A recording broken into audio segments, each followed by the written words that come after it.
আজকে এই ভিডিওটিতে আমরা আলোচনা করব যে আমাদের যে ইনকাম করা টাকা সেটা কোথায় ইনভেস্ট করলে আমাদের তার থেকে কিছু মুনাফা লাভ হবে।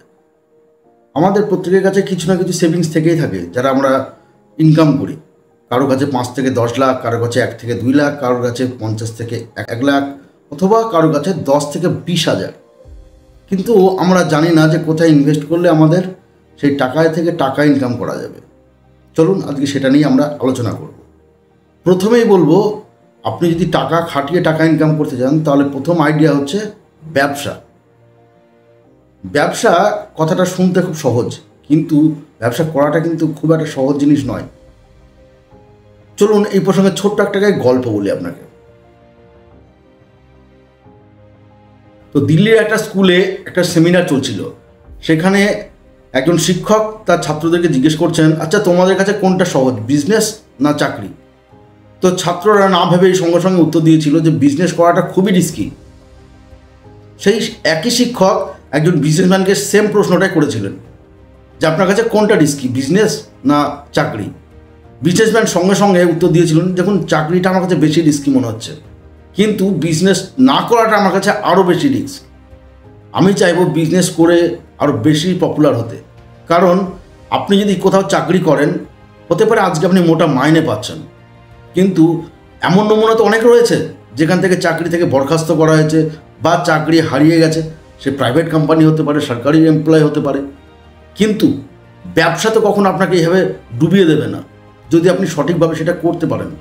কারণ সেখানে মালিক আপনি নিজেই, এবং আপনি যেটা করবেন তার আইডিয়াটাও আপনার। আপনি যদি একটু ধৈর্য নিয়ে ব্যবসাটা করতে পারেন তাহলে কিন্তু আপনার সারা জীবন সুরক্ষিত। প্রথমে রিস্ক মনে হতে পারে আপনার, যদি আপনি না জেনে করেন। ধরুন সাপোজ আপনার পাড়ায় কেউ একটা কাপড়ের দোকান করেছে, খুব সুন্দর চলছে দোকানটা। আপনার দেখে খুব মনে মনে হলো যে কাপড়ের দোকানটা এত সুন্দর চলছে, তাহলে আমিও একটা কাপড়ের দোকান করতে পারি। এই যে ধারণাটা, এটা কিন্তু একটা বোকার মতো ধারণা। কারণ কি? কারণ আপনি ব্যবসা সম্পর্কে কিছু জানেনই না, বেসিক আইডিয়াটুকু নেই আপনার। সে হতে পারে গার্মেন্টস, হতে পারে কোনো মুদিখানা, বা হতে পারে সোনার দোকান। আপনি তার লাভটুকু দেখেছেন, কিন্তু তার পরিশ্রমটুকু দেখেননি, তার রিস্কটুকু দেখেননি আপনি, বা সে কতটুকু আইডিয়া অর্জন করেছে, কতটা ঘাম ছুটিয়েছে এটার পিছনে, সেটা আপনি দেখেননি। আপনি তার পয়সাটা লাভ করাটা বেশি দেখতে পেয়েছেন, আপনি সঙ্গে সঙ্গে ভাবছেন আপনিও এটা করবেন। এটা কিন্তু ভুল ধারণা। আপনাকে আগে বুঝতে হবে, আপনি সাপোজ যদি একটা গার্মেন্টসের দোকান করেন, তাহলে আপনাকে গার্মেন্টস সম্পর্কে আইডিয়া আনতে হবে। যেখানে গার্মেন্টসের দোকান আছে সেখানে আপনাকে মাস 6 সময় কাটাতে হবে। যতক্ষণ না আপনি সেই ব্যবসার বেসিক আইডিয়াটুকু না পাচ্ছেন, ততক্ষণ কিন্তু আপনি একজন প্রকৃত ব্যবসায়ী হয়ে উঠতে পারবেন না। হয়তো আপনি ব্যবসাতে ইনভেস্ট করতে পারবেন, কিন্তু মুনাফার মুখ দেখার চান্স 1%ও থাকে না। আপনি সাপোজ একটা ব্যবসা করতে গেলে বেসিক কনসেপ্ট যদি অর্জন করতে চান, তাহলে প্রথমে আপনি সেই ব্যবসার লোকের সঙ্গে যোগাযোগ করুন। হতে পারে আপনার প্রিয়জন, বা হতে পারে কোনো বন্ধু, বা আপনার প্রতিবেশী কোনো দোকানদার। সেখানে গিয়ে আপনি কিছু সময় কাটাতে পারেন, মাস 6 হোক, 1 বছর হোক। তার সঙ্গে আলাপ আলোচনা করলে আপনি অনেকটা আইডিয়া পেয়ে যাবেন। দেখুন, একটা দোকান করতে গেলে আপনি কি মাল তুলবেন, সেই গ্রাহকরা সেই জিনিসটাকে, প্রোডাক্টটাকে পছন্দ করবে? এটা কি মনে হয় আপনার যে আপনি যেটা নিয়ে আনলেন গ্রাহকরা সেটাই নিয়ে নেবে? তাহলে আপনাদের গ্রাহকদের পছন্দ প্রথমত বুঝতে হবে। দ্বিতীয়ত, আপনি দোকানের যে ডেকোরেটর যেটা করবেন, আপনি তো দেখতে পাচ্ছেন যে বর্তমানে আমরা প্রত্যেকে কী করি, যে একটু চাকচিক্য না থাকলে দোকানে যেতে চায় না। ফুটপাতের দোকানগুলো খুবই অবস্থা খারাপ বর্তমানে। তাহলে আপনাকে বুঝতে হবে যে আপনি যে দোকানটা করবেন তার একটা ডেকোরেশন দরকার, তার প্রোডাক্ট দরকার আপনার, যেটা কাস্টমার নেবে, তার পছন্দ হওয়ার একটা ব্যাপার আছে। তাহলে আপনি যদি সেগুলো না জানেন, আপনি ইনভেস্ট করে দিলে তো বোকার মতো লস হয়ে যাবে। তাহলে তো আপনার জীবনের বিজনেসটা সারা জীবন রিস্ক হয়েই থেকে যাবে। কিন্তু আপনি যদি জেনে বুঝে এটা করেন, তাহলে কিন্তু রিস্কের চান্স অনেকটাই কম।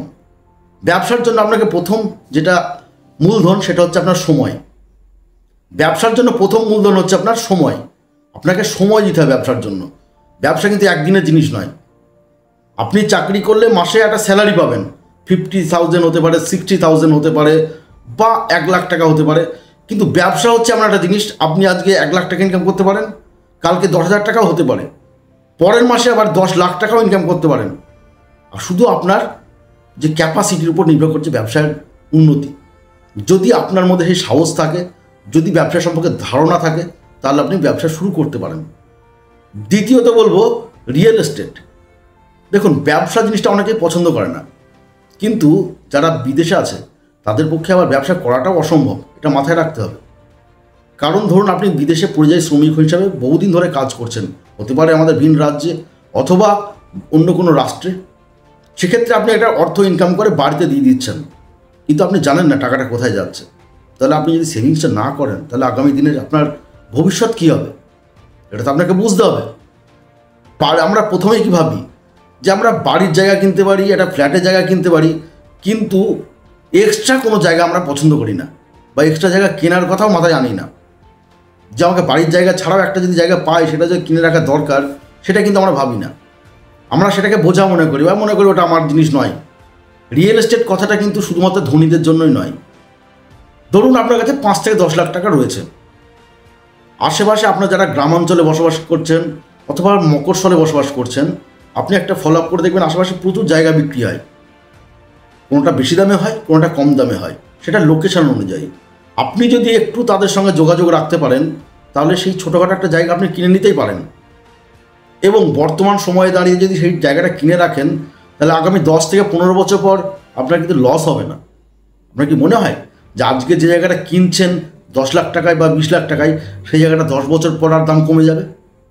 ওই যে শুনেছেন, ল্যান্ডের দাম কখনো কমে না, এটা আপনাকে মাথায় রাখতে হবে। তাহলে আপনি এটা ইনভেস্টমেন্ট প্ল্যান হিসাবে নিতে পারেন। রিয়েল এস্টেট কিন্তু খুব কঠিন একটা বিজনেস নয়। যদি আপনার বাড়ির পিছনে একটা খরচা করতে পারছেন, একটা নতুন ফ্ল্যাট কেনার কথা ভাবতে পারছেন, তাহলে সেই সঙ্গে সেটা কেনা হয়ে যাওয়ার পর আপনার যদি আরও সেভিংস থাকে তাহলে পরবর্তীকালে একটা জমি কেনার ব্যবস্থা করতেই পারেন। সেক্ষেত্রে আপনার ভবিষ্যতে ওই জায়গাটা বেচলেও আপনি দ্বিগুণ টাকা পাবেন। তাহলে আপনার একটা ইনভেস্ট হচ্ছে না, কতটা লাভ হচ্ছে আপনার। তাহলে একটা টাকা খাটিয়ে একটা টাকা আপনারা এনে দিচ্ছে। 3 নম্বর বলবো শেয়ার মার্কেট। শেয়ার মার্কেট শব্দটা প্রথমে শুনলে আমাদের মাথায় ঢোকে যে একটা প্রচুর রিস্ক। হ্যাঁ, শেয়ার মার্কেট অবশ্যই রিস্ক, যদি আপনি জেনে না বুঝে বিনিয়োগ করে থাকেন। শেয়ার মার্কেটে বিনিয়োগ করতে গেলে আপনাকে বুঝতে হবে শেয়ার মার্কেট আসলে কী জিনিস। বিভিন্ন কোম্পানিতে প্রফিট হচ্ছে দেখে যদি আপনি সেখানে ইনভেস্ট করে ফেলেন তাহলে কিন্তু ভুল করছেন। শেয়ার মার্কেটে যেরকম প্রফিট হয় তেমন লসটাও বড় রকমের হয়। যারা আজকে বড় বড় ইনভেস্টার শেয়ার মার্কেটে, সে ওয়ারেন বাফেট থেকে আরও বড় বড় ব্যক্তি যারা রয়েছে, আপনি একবার ফলো করে দেখবেন তারা কি করে। যখন শেয়ারের দাম কমে যায়, মার্কেটের পতন হয়, ঠিক সেই সময় তারা সেই শেয়ারটাকে কেনার টার্গেট করে তারা। কারণ তারা জানে যে এই শেয়ারটা আগামীতে তাদের দাম বাড়বে, কারণ সেই আইডিয়াটা তাদের মধ্যে আছে, তারা এইটা নিয়েই নাড়াঘাটা করছে সবটা সময়। তাই আপনি যদি শেয়ার মার্কেটে ইনভেস্ট করার কথা ভেবে থাকেন তাহলে অবশ্যই কোনো ব্রোকারেজের সঙ্গে যোগাযোগ করবেন। চাইলে আপনি ইউটিউব বা ফেসবুকের মাধ্যমেও আপনি কিছু বেসিক কনসেপ্ট পেতে পারেন।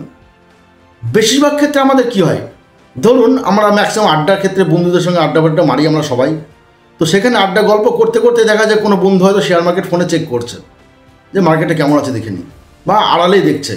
আপনি হয়তো সেটা ফলো করে তাকে বললেন যে ভাই আমিও এটা কিছু ইনভেস্ট করতে চাই, তুই একটু বুঝে বলবি। আপনার কাছে কিন্তু আইডিয়া নেই, ওই যে বন্ধুটা করছে তার কিছু ইনকাম হয়েছে, সেই লোভে পড়ে আপনি ইনভেস্ট করতে যাচ্ছেন। এটা কিন্তু চরম একটা ঝুঁকি এবং চরম বোকামি এটা একটা। যদি আপনার সেই সম্পর্কে বেসিক কনসেপ্ট না থাকে তাহলে আগে বেসিক কনসেপ্ট নিন। কোনো বন্ধুর দেখা দেখি বা কারোর কথায় শুনে কারোর প্রলোভনে পা দিয়ে ইনভেস্ট করবেন না, এটা কিন্তু আপনি ঠকবেন। কারণ সেই ব্যক্তিটা আপনার জন্য দায়িত্ব নেবেন আপনার। হ্যাঁ, আপনি যখন তাকে জোর করছেন সেই ইনভেস্ট আপনাকে বলে দেবে যে এই প্ল্যানগুলো করলে এই জায়গায় প্রফিট আছে বা এই শেয়ারটা কিনতে পারিস।